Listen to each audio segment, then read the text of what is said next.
Hello students, today we are going to start the first chapter of class 10 of chemistry, that is chemical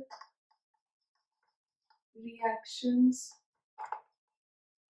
and equations.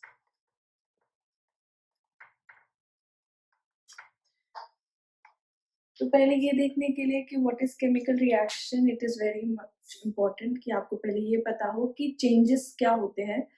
Changes are basically law of nature. Changes हमारे पास कोई भी चीज अगर बदल रही है तो दो तरीके से होते हैं. One is physical and the other one is chemical. आपने छोटी क्लासेस में पढ़ा होगा कि चेंजेस हमारे पास दो तरीके के होते हैं. One is physical change and the second one is chemical change. Physical change वो होता है जिसमें किसी सब्सटेंस की ओरिजिनल प्रॉपर्टीज के साथ कोई हिंड्रेंस, कोई भी इंटरफेरेंस नहीं हुआ हो. जो भी कोई ओरिजिनल प्रॉपर्टीज है प्रोडक्ट में भी वही प्रॉपर्टीज रिटेन हो. जैसे हमारे पास इवेपोरेशन है, मेल्टिंग है, फ्रीजिंग है, ये हमारे पास फिजिकल चेंजेस होते हैं. उसमें जो आपने स्टार्टिंग का रिएक्टेंट लिया है वही हमारे पास आपको एंड में प्रोडक्ट में मिलता है. ऑन दी अदर हैंड जो केमिकल चेंजेस होते हैं हमारे पास, केमिकल चेंजेस में आपके पास ओरिजिनल कॉम्पोजिशन चेंज हो जाता है.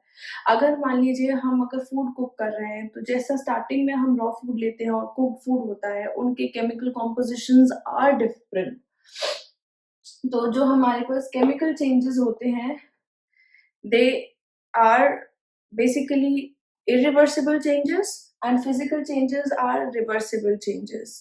ये हम फिर भी रिवर्स कर सकते हैं. इसमें आपके पास हीट का चेंज हो सकता है, वो ना हो, पर केमिकल चेंजेस में हमारे पास जो ये एनर्जी का चेंज है वो जरूर होता है. तो जो हमारे पास केमिकल रिएक्शन होती है, chemical reaction basically it is the process जिसमें आपके पास कोई केमिकल चेंज हो रहा हो, उसका रिप्रेजेंटेशन कह सकते हैं हम, that is a chemical reaction. Chemical reactions हमारे पास जो होती हैं उसमें आपके पास दो चीजें होंगी. वन इज रिएक्टेंट जो कि हम हमेशा LHS पे लिखते हैं, and the other one is product जो हम RHS में लिखते हैं. रिएक्टेंट वो चीज है which is undergoing the change, and product वो होता है जो हमें आफ्टर द चेंज जो हमको चीज मिल जाती है वो हमारे पास प्रोडक्ट होता है. जो हमारे पास ये केमिकल रिएक्शंस होती हैं they follow some laws like law of conservation of mass. ये फॉलो करनी चाहिए.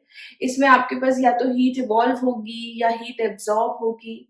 इसमें स्टार्टिंग का जो प्रॉपर्टीज है रिएक्टेंट के they are different from the product. मतलब एकदम नई चीज आपको मिल जाएगी जिसके प्रॉपर्टीज रिएक्टेंट से बिल्कुल डिफरेंट होंगे.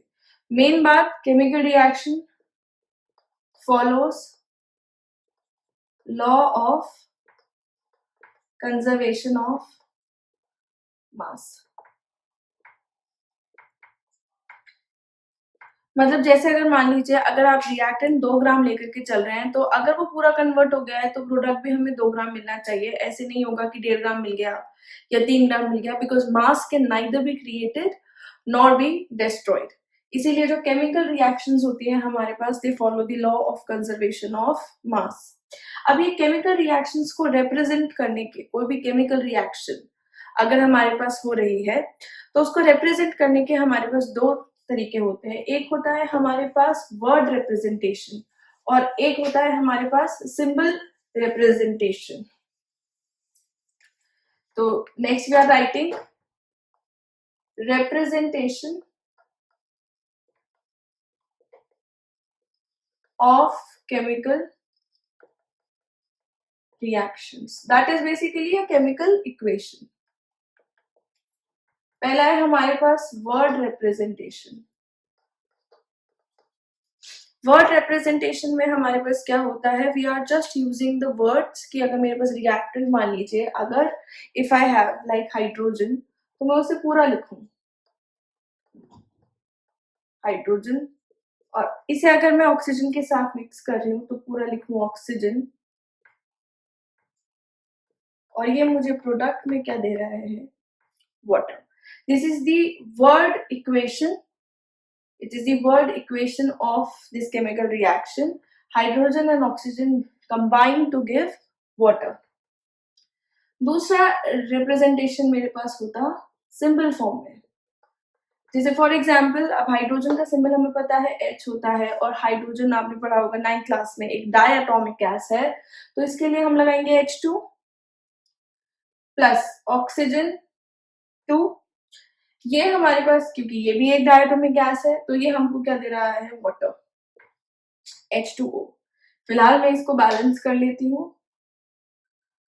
बैलेंसिंग हम कैसे करते हैं वो हम नेक्स्ट क्लास में पढ़ेंगे या नेक्स्ट टू नेक्स्ट क्लास में पढ़ेंगे। तो ये इसका सिंपल रिप्रेजेंटेशन है, that is hydrogen gas and oxygen gas combine to give water in the liquid form. अब जैसे ये गैस फॉर्म में ले रहे हैं या लिक्विड फॉर्म में हमको प्रोडक्ट मिल रहा है, ये मुझे कैसे पता, ये हमारे पास हम इन इक्वेशंस में apart from reactant and product बहुत सारी इंफॉर्मेशन अलग से प्रोवाइड कर सकते हैं, कि जैसे मान लीजिए आप states of reactant and product भी प्रोवाइड कर सकते हैं, कि जैसे ये हमारे पास ट्वाइस ऑफ H2 गैस है, it is combining with one oxygen molecule and it is giving twice of H2O in liquid form। तो हमारे पास ये इसका सिंपल रिप्रेजेंटेशन में हमने स्टेट्स ऑफ मैटर भी ऐड कर दिए कि हाइड्रोजन के स्टेट में होता है या वाटर किस स्टेट में होता है हमारे पास। अपार्ट फ्रॉम दैट आप और भी बहुत सारी चीजें ऐड कर सकते हैं किसी केमिकल रिएक्शन में टू गिव इंफॉर्मेशन। जैसे मान लीजिए अगर आपके पास हीट निकल रही है या हीट ऐड हो रही है, तो हीट अगर ऐड हो रही है आप इस साइड लिख सकते हैं, हीट अगर इवॉल्व हो रही है तो आप इस साइड पे लिख सकते हैं, कितना एनर्जी निकला वो लिख सकते हैं। मान लीजिए अगर हम रिएक्शन टेम्परेचर बढ़ाने से करते हैं, यानी कि अगर मैं हीट प्रोवाइड कर रही हूँ रिएक्शन के अंदर, तो आप एरो के ऊपर लिख देंगे एक छोटा सा डेल्टा का सिंबल। फॉर एग्जाम्पल जैसे मान लीजिए कैल्शियम कार्बोनेट है और मैं इसको हीट करूं तो ये मुझे देता है CaO प्लस CO2। तो हम इस एरो के ऊपर ये डेल्टा इंक्लूड कर देंगे। दिस डेल्टा विल टेल कि हमारे पास ये रिएक्शन हाँ जी एलिवेटेड टेम्परेचर पे हो रहा है, यानी कि heat is provided in this reaction. इसके अलावा अगर मान लीजिए आपने टेम्परेचर स्पेसिफिक करना है कि जैसे कोई रिएक्शन है 373 केल्विन पे हो रही है, वो भी आप इस एरो के आसपास में ही डालेंगे। अगर किसी रिएक्शन में जैसे आपके पास गैस इवॉल्व हो रही है, जैसे यहाँ पे CO2 इवॉल्व हो रहा है, तो आप इसके साइड में एक एरो भी लगा सकते हैं अपवर्ड डायरेक्शन में। अगर आपके पास कभी सॉलिड बन जाता है, आपने दो लिक्विड्स लिए हैं, उनको मिक्स किया है और मिक्स करने के बाद you are getting some solid state, तो उसके लिए आप डाउनवर्ड एरो लगा सकते हैं कि दैट इज लाइक प्रेसिपिटेशन हो रहा है हमारे पास। फॉर एग्जाम्पल जैसे मान लीजिए मैं यहाँ लिख देती हूँ, अगर मेरे पास है BaCl2, ये मैं एक्वस फॉर्म में ले रही हूँ। एक्वस फॉर्म का मतलब होता है it is mixed with water. Plus मैं ले रही हूँ Na2SO4, it is also in aqueous form, और मैं इससे बना दे रही हूँ क्या, BaSO4 बन जाएगा विच इज सॉलिड। तो इसके लिए मैं डाउनवर्ड्स का एरो लगा सकती हूँ। This downward arrow is just because of the space, यहाँ पे मैं डाउनवर्ड्स का एरो लगा सकती हूँ कि BaSO4 PPT बना रहा है।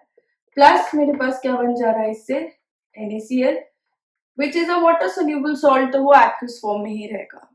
इसके अलावा अगर आपको मान लीजिए कैटलिस्ट और मीडियम ऐड करना है तो वो भी हम इस एरो के ऊपर नीचे ही ऐड करते हैं। तो any other information apart from product and reactant and energy that can be provided either above or below the arrow. Generally it is not happening in 2 steps, it is above the arrow। अगर 2 step में हो रहा है तो एक step का आप ऊपर लिख सकते हैं और नेक्स्ट स्टेप का आप नीचे लिख सकते हैं कि क्या चीजें रिक्वायर्ड है फॉर दैट रिएक्शन। अब इसके अलावा नेक्स्ट हमारे पास स्टेप होता है इन रिएक्शंस में देखना कि हीट इवॉल्व वाली रिएक्शंस कैसी है, हीट गेन वाली रिएक्शंस कैसी है, and then we have like balancing of reaction. तो that we will be doing in our next class.